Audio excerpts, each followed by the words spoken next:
Hi Aquarius, welcome to your August 2017 Astro Update. It's Rena here and it is nighttime, so this is why I'm talking like this. And I feel like Aquarius is going to really, you guys are going to have quite an ending to some part of who you are in August, because you have your lunar eclipse, and this is on the 7th of August at 15 degrees of Aquarius.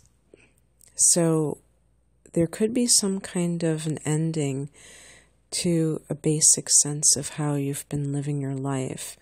And I have to believe that, especially if you are coupled, if you are in a marriage, something that is committed in terms of partnerships, that you are being transformed by that in some way.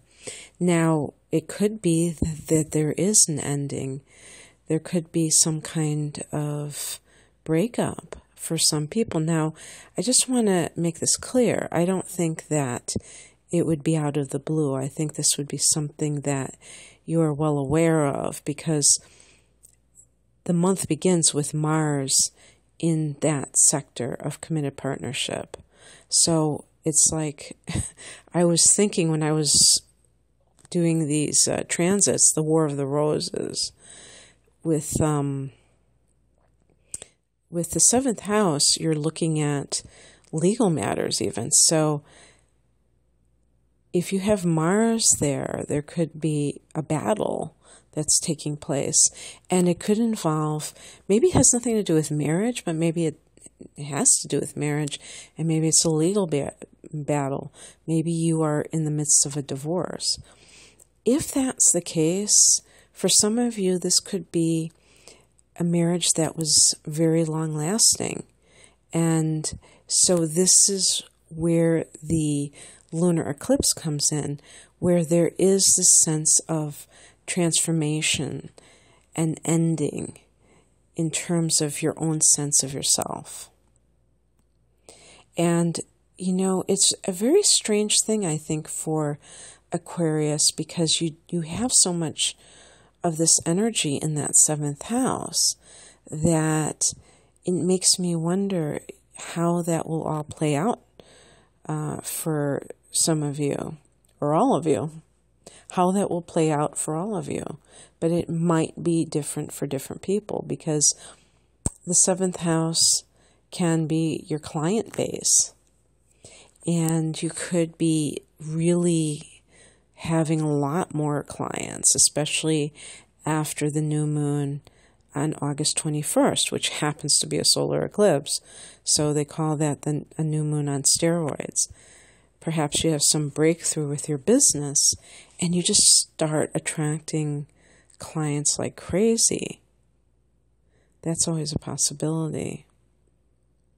Venus goes into that 7th house sector on the 26th of August. Before that, it's in your house of health, the 6th house. And that's also your workplace.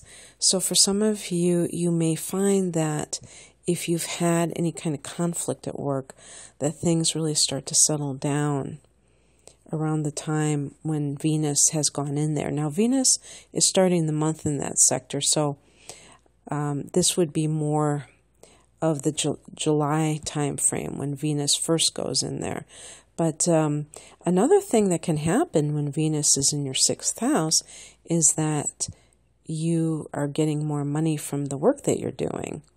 So that could be, Venus can bring money to whatever house she travels in. And this is why when Venus goes into the 7th house, this could be in relationship to a legal matter that's going on. For some of you, I think that if you are working on a marriage, that the sun goes into the 8th house on the 22nd of the month. And this is in the next sign over from Leo, Virgo, And so people who have had problems in their relationship will find that they are going to take it to the next level. And some of you, it could even be that you're married for 10 years, 15 years, and you've really kind of lived on the surface of your relationship. And sometimes this happens, for instance, if you get married because you have a child, or, you or your spouse gets pregnant. And so you begin the relationship with this third party.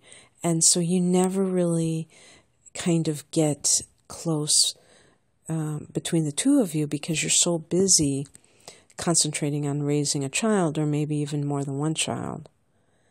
And when this happens, eventually the relationship falters because the people start to grow apart. As the child gets older, there's less in common, and that relationship kind of fizzles out.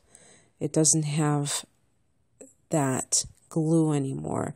And yet some of you may really love the person you're with and want to save the relationship, and do that by trying to get emotionally close to that person.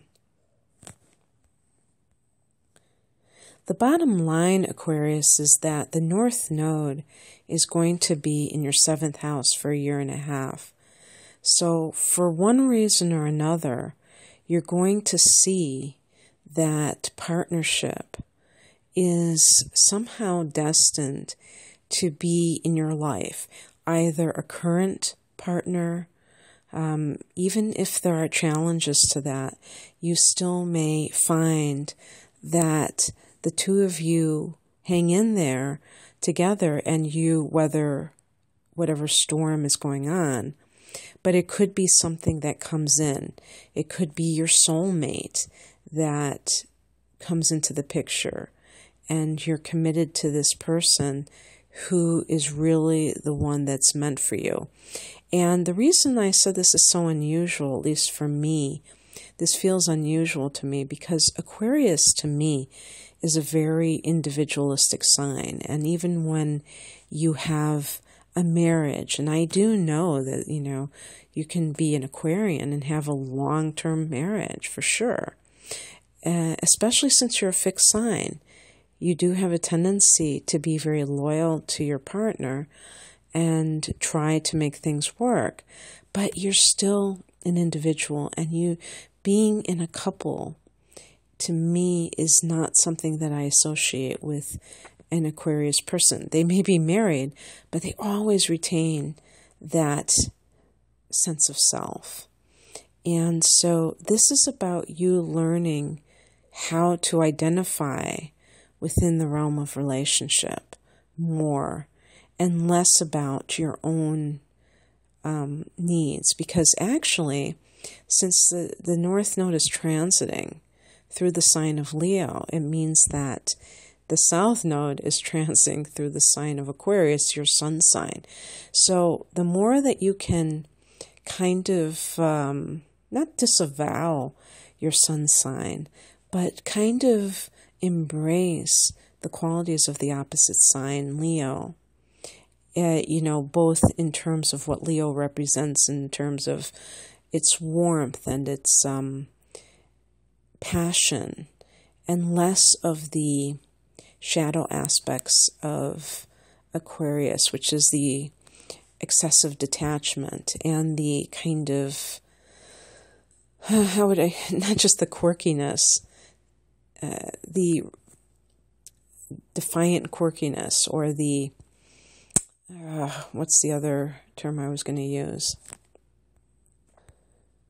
Contrarian tendencies of Aquarius, the better off you'll be, because all of this energy points to what Leo represents. And for you, this is in the realm of partnership. Now, Mercury is going retrograde on August 12th. And this is going to be in that 8th house of intimacy. Not just sexual intimacy, but emotional intimacy. So you're having these talks.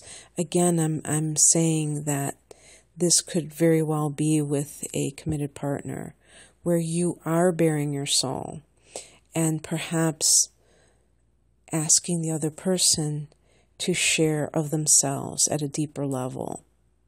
And that will determine whether or not the relationship works out, because on the 31st, Mercury will dip back into that 7th house in Leo, and the conversation continues. Should we stay together? Do we really have a deep bond? Or was something else the reason that we ended up together? And should we just go our separate ways? I think that full moon in your sign, that I keep calling it a full moon, but it's more than that. It's a lunar eclipse in Aquarius on August 7th, could very well be a turning point for you this year, Aquarius. The question is, do you wish to shed your skin in some way? Is there something that you need to drop from your life? Do you need an extreme makeover? Just like out with the old, in with the new. You may really feel this way. And Aquarius is completely equipped to do an about face. Even though you sometimes are adverse to change, that Uranian part of you can totally flip the script. And that just might be what happens in August for you. So good luck to you. I hope you enjoyed this. If you'd like a private reading, please click on the link below. I'm offering a special on my natal chart interpretation, and I have other types of readings. I wish you all the best in August. I hope it's a very transformative month for you. Take care. Bye.